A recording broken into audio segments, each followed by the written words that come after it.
In this video, I will be discussing about properties of definite integrals. The definition of the integral is motivated by the problem of defining and calculating the area of the region that lies between the graph of a positive valued function f and the x-axis over a given closed interval ab.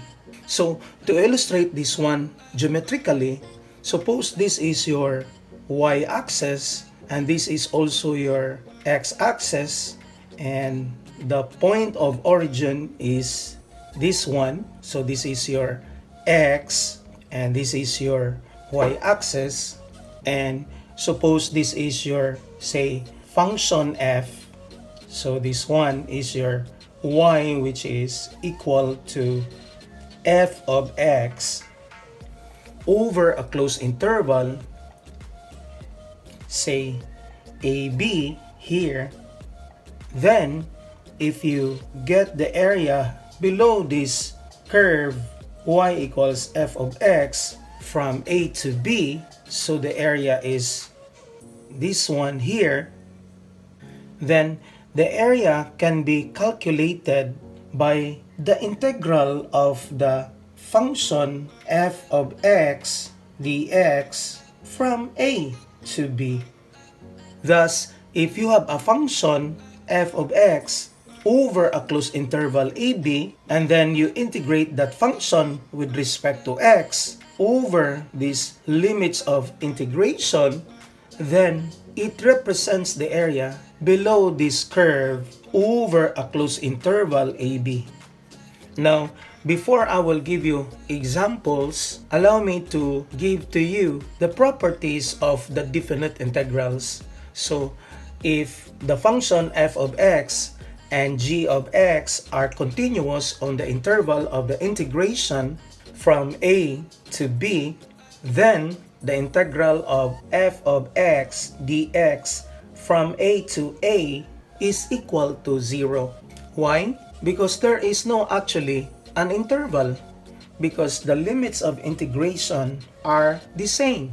So you are integrating, you are finding the area of a straight line, because the limits of integration is from A to A, and we know that there is no area for this straight line.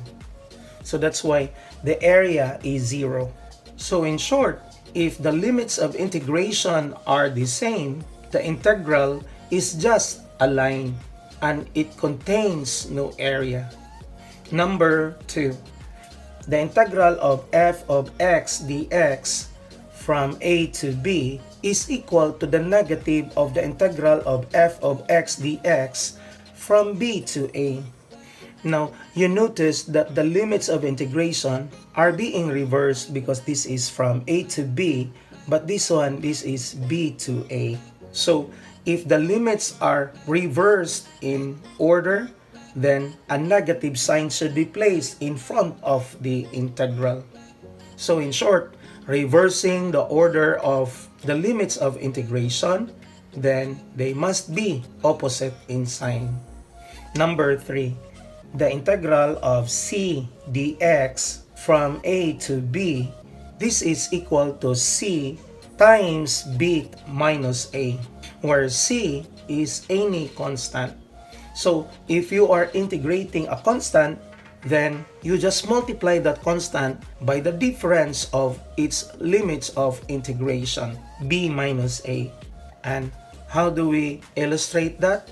A constant represents a constant function. So if you have here, this is your x and this is your y, and if you have a constant function, say this one, a constant function represents a horizontal line, then the area below it from A to B here is just the rectangle where the height is c, because this function is a constant function.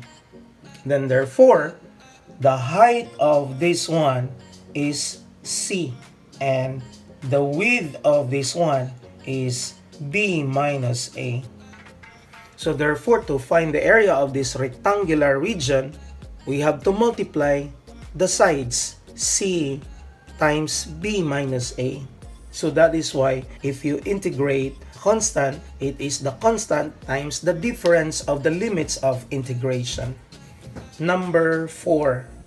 The integral of a constant times the function f of x dx from a to b is equal to the constant times the integral of f of x dx from a to b, where c is any constant. In other words, the integral of the product of a constant and a function is equal to the constant multiplied by the integral of the function. So you can just pull out the constant outside the integral symbol. Property number 5.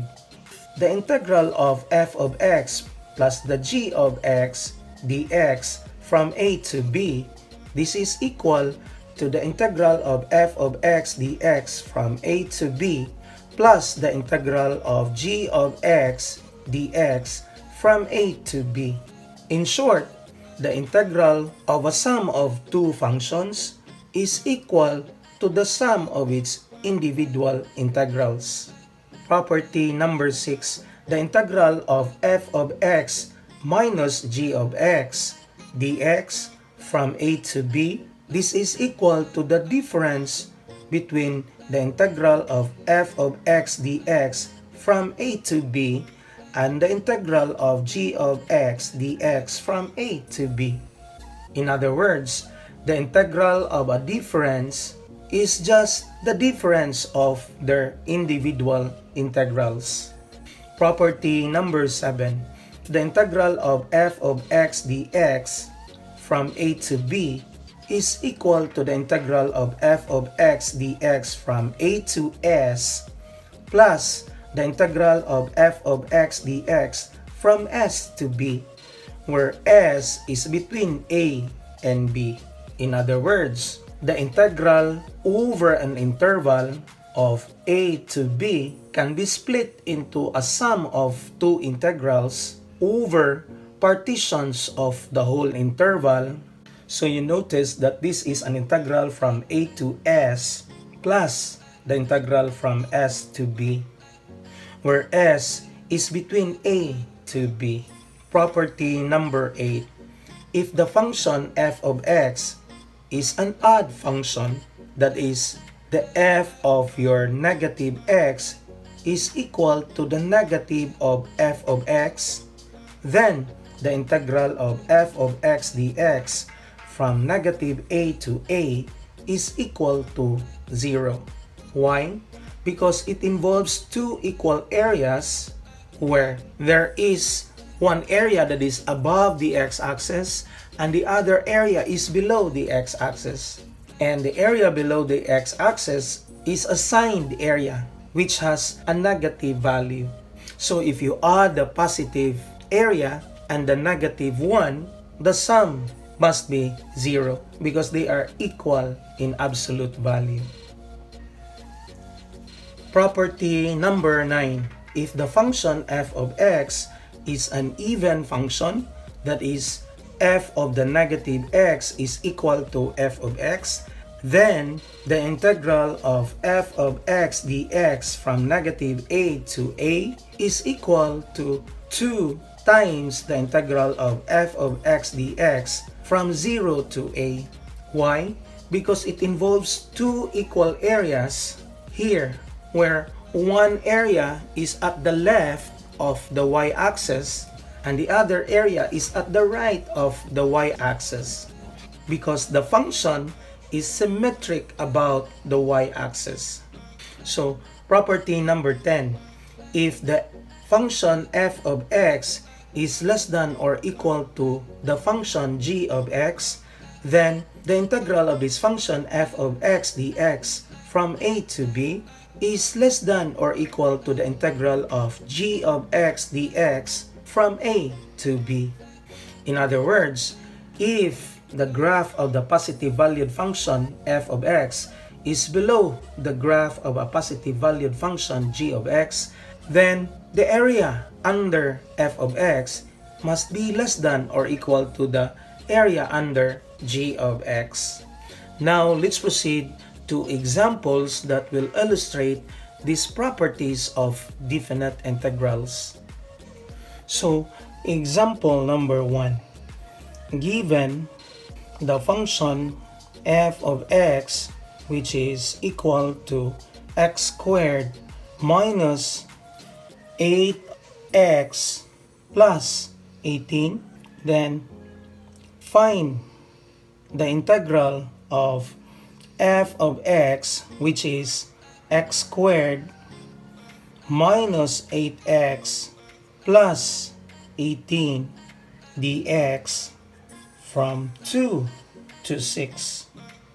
And to find the integral of this function is to apply properties 5 and 6, because the integral of a difference is the difference of their individual integrals. So this is the integral of x squared dx from 2 to 6 minus the integral of 8x dx from 2 to 6. And this is the application of property number 6 here. And the integral of a sum is the sum of its individual integrals. So this is plus the integral of 18 dx from 2 to 6. And this is also the application of the property number 5. But we can apply here property number 4 because we have a constant of 8. So we can pull out that constant in front of the integral symbol. So we have minus 8 times the integral of x dx from 2 to 6. And this is added to the integral of 18 dx from 2 to 6. So the reason is by the application of property number 4. So we can now apply our knowledge in integration that the integral of x squared is x cubed over 3. And by the fundamental theorem of calculus part 2, we evaluate this one from the limits of integration. And this is subtracted by 8 times the integral of x, which is x squared over 2, evaluated also from 2 to 6. But the integral of this constant is the application of property number 3, which is that constant 18 will be multiplied by the difference of the upper limit and the lower limit. And the reason is the application of property number 3. So, evaluating these integrals, we have to substitute this upper limit here. So this is 6 cubed over 3 minus 2 cubed over 3. Using the fundamental theorem of calculus, minus 8 of 6 squared over 2 minus 2 squared over 2 plus 18 times 4. And if we are going to simplify this one, we have 216 over 3 minus 8 over 3 here. And this will be subtracted by 8 times 6 squared, which is 36 here, and minus 4 over 2 plus 72, because the product of 18 and 4 is 72. So 216 minus 8 is 208, and this 36 minus 4 is 32 over 2. So this is added to 72 here. So 208 over 3 minus 8 times 16. So 8 times 16 is 128 plus 72. Now, negative 128 plus 72 is minus 56. And if you are going to find the LCD between the two, we have 208 minus 168 because the LCD here is 3. And if you're going to subtract 208 by 168, the difference is 40. So this is 40 over 3. And this is the integral of the function f of x from 2 to 6. And to illustrate that one graphically, we have here our function, which is a parabola having a vertex from 4 to, and it opens upward here like that, and the area from 2 to 6 is this one here. So this is the area under the curve f of x. So this is our f of x over an interval from 2 to 6. Now let's proceed to our example number 2. Suppose we will use the same given, but we will integrate the function x squared minus 8x plus 18 dx from 3 to 3. This is equal to 0 here. Why? Because the limits of integration are just the same. So this is the application of property number 1. Because you are looking for an area of just a straight line here. This straight line at 3. So let's proceed to our example number 3. What is the integral of this same function x squared minus 8x plus 18 dx from 6 to 2? This is equal to this answer as number 1, but with a negative in front of this integral. And the reason is by property number 2, because we know already the value of this integral from 2 to 6. And because this is being reversed, this is having the same answer, which is 40 over 3. But we have a negative sign here. So the answer is negative 40 over 3. And to illustrate this one from the graph, you are integrating in the reverse order from 6 to 2. So if you are integrating in the reverse order from 6 to 2, you will have a negative value, because integrating from left to right is what we set to have a positive value. Now let's proceed to our example number 4. What is the integral of 1/6 of x squared plus 1 dx from negative 3 to 3? Now, integrating this integrand here, we have 1/6 of x cubed over 3 by the power rule here. And the integral of 1 is x, evaluated from negative 3 to 3 by the fundamental theorem of calculus part 2. So, simplifying our answer, we have x cubed over 18 plus x from negative 3 to 3. So, evaluating this function, we have 3 cubed over 18 plus 3.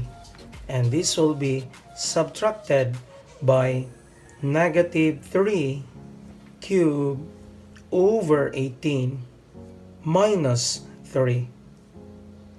So we have 27 over 18 plus 3 minus the negative 27 over 18. And this is subtracted by 3. But because there is a negative sign here, this is positive 3. So we have 27 over 18 plus 27 over 18. And this is added to 6 because 3 plus 3 is 6 there.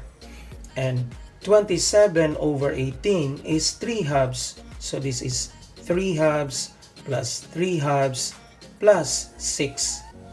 And 3 halves plus 3 halves is 3. And 3 plus 6 is 9.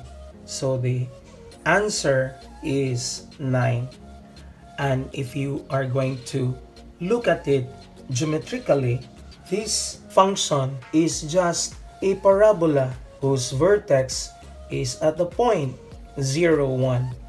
And the parabola is opening upward. Now, in this integral, we are looking for the area from negative 3 to 3 here. So the area is this one here. This one up to this one. However, solving this integral in another way, we can apply our property number 9. So applying property number 9, because this integrand represents an even function, then the integral from negative 3 to 3 of this 1/6 of x squared plus 1, this is equal to 2 times the integral from 0 to 3 of this 1/6 of x squared plus 1. And integrating this 1/6 x squared, this is 1/6 of x cubed over 3. And the integral of 1 is x. And this will be evaluated from 0 to 3. And evaluating this one at 3, we have 3 cubed over 18 plus 3. And this will be subtracted by 0 cubed over 18 plus 0. And this one is equal to 27 over 18 plus 3 because this term here goes to 0. And 27 over 18 is 3 halves. So 3 halves plus 3. And 3 halves plus 3 is 3 plus 6 over 2. And 3 plus 6 is 9. So 2 times 9 halves is 9. So we come up the same answer as from the previous one. And why do we multiply it by 2? Because we only integrate from 0 to 3. Because the function is symmetric about the y-axis. So just find the area from 0 to 3 and multiply it by 2 because this area is the same as this area here. So that is the application of property number 9. Now, let's proceed to our example number 5. What is the integral of the function negative 2 sine x dx from negative pi to pi?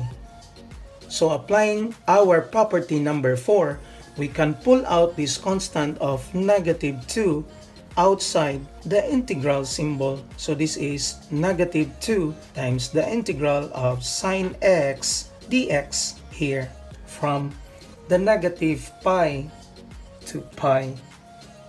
So integrating this function, we have minus 2 times negative cosine x from negative pi to pi. So evaluating this integral from negative pi to pi, we have negative cosine pi here. And this will be subtracted by the negative of cosine negative pi. So we have the negative 2 times the negative cosine pi, which is negative 1.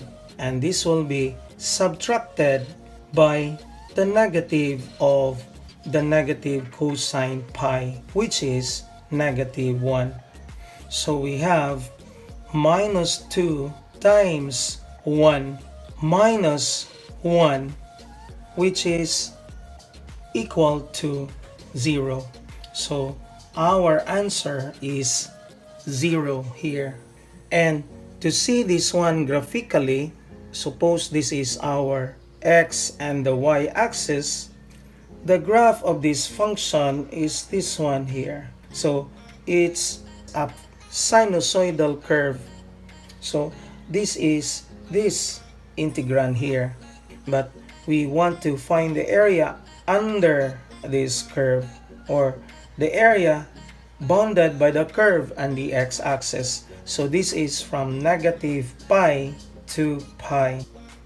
But because this area is the same as this area, but this is a positive 1 and this is a negative 1, then the sum must be 0 because they are equal in absolute value but opposite in the sign. So the sum of the whole area is 0.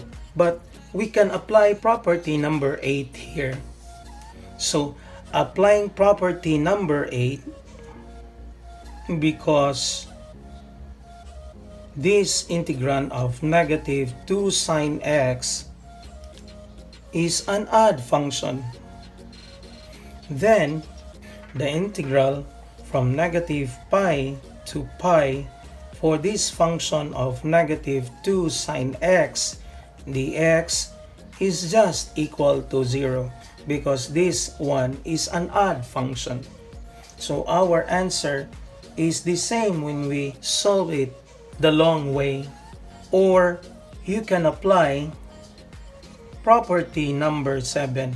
So this integral from negative pi to pi for negative 2 sine x dx is equal to the integral from negative pi to 0 of negative 2 sine x dx plus the integral from 0 to pi of this function negative 2 sine x dx.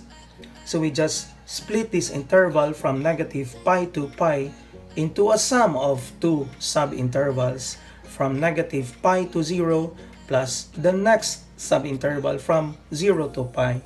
So we have the integral of this is 2 cosine x, but this will be evaluated from negative pi to 0, and this will be added to the integral of the same function. So the integral is 2 cosine x, but this is evaluated from 0 to pi. So we have 2 cosine 0 minus 2 cosine of negative pi plus this one, which is 2 cosine pi minus 2 cosine of 0.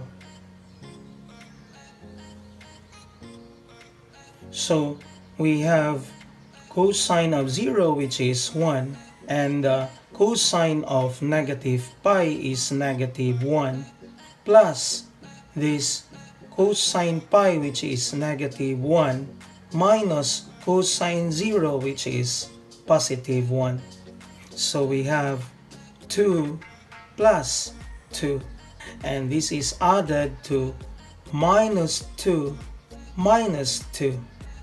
So this is 4 plus the negative 4. So we have the answer of 0. And you notice that this 4 is just the area above the x-axis. So the area of this is 4. And this negative 4 is the signed area here, which is below the x-axis. So that's why the sum is 0, because we have positive 4 plus the negative 4. And we have the same answer from these three methods. Now, let's proceed to our example number 6.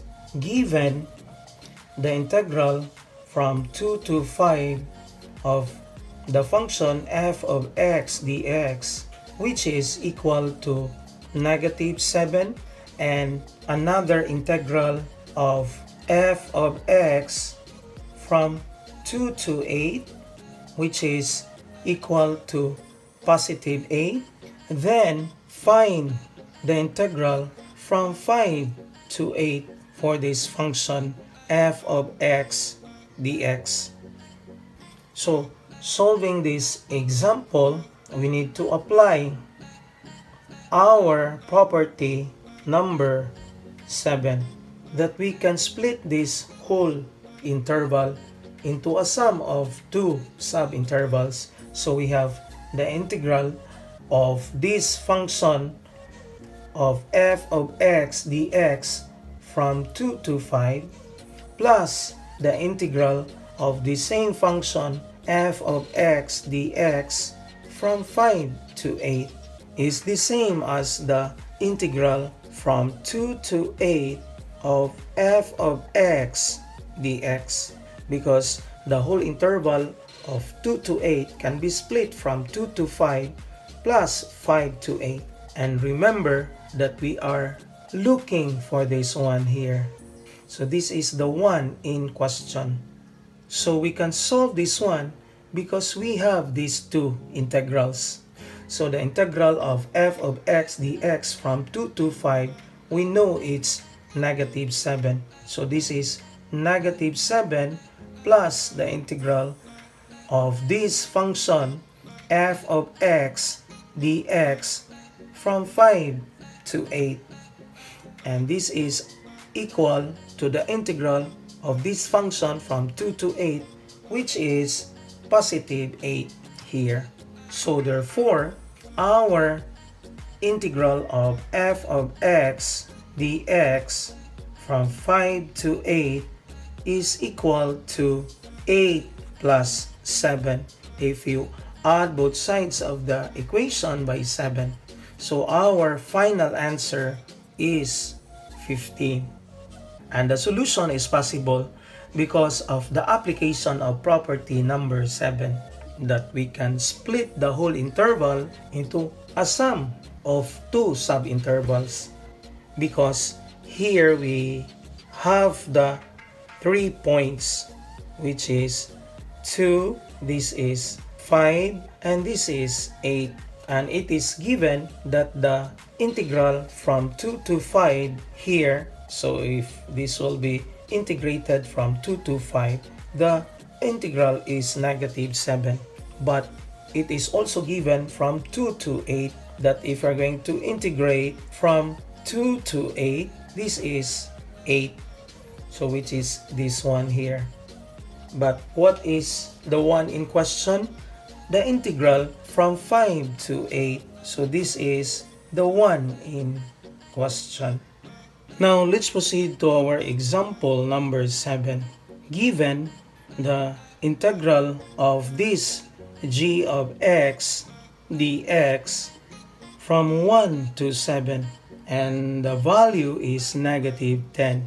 Also, we are given that the integral of this g of x dx from 7 to negative 2 is positive 16. Then we are asked to find the negative 8 of the integral of g of x dx from 1 to negative 2. So, analyzing these three integrals here, of which the two are given, and the third integral is the one that we are going to find, we can investigate their limits. That their limits are involving 3 points. The point of negative 2, and we have also the point of 1, and the point 7. And it is given that the integral from 1 to 7 is negative 10.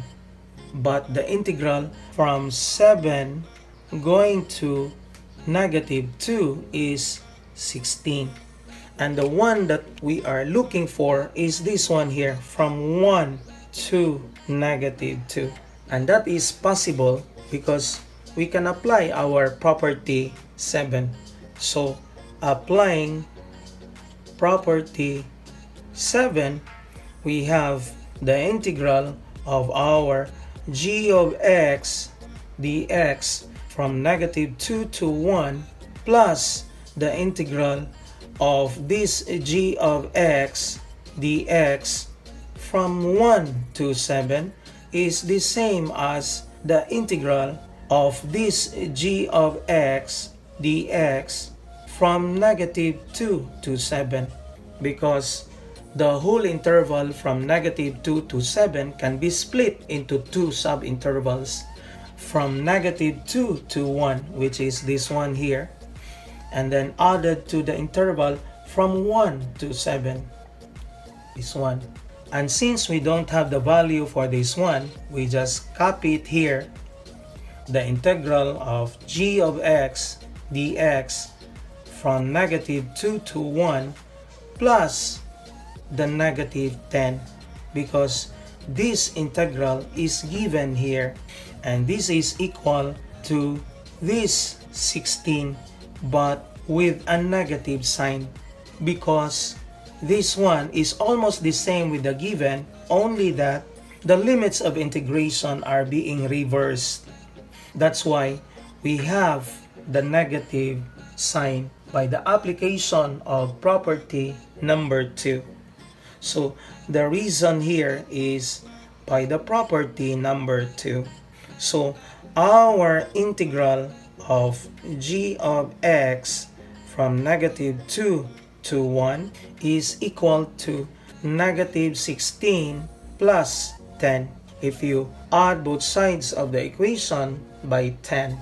So we have the integral of this g of x dx from negative 2 to 1 is negative 6. But this is not the one that we are looking for.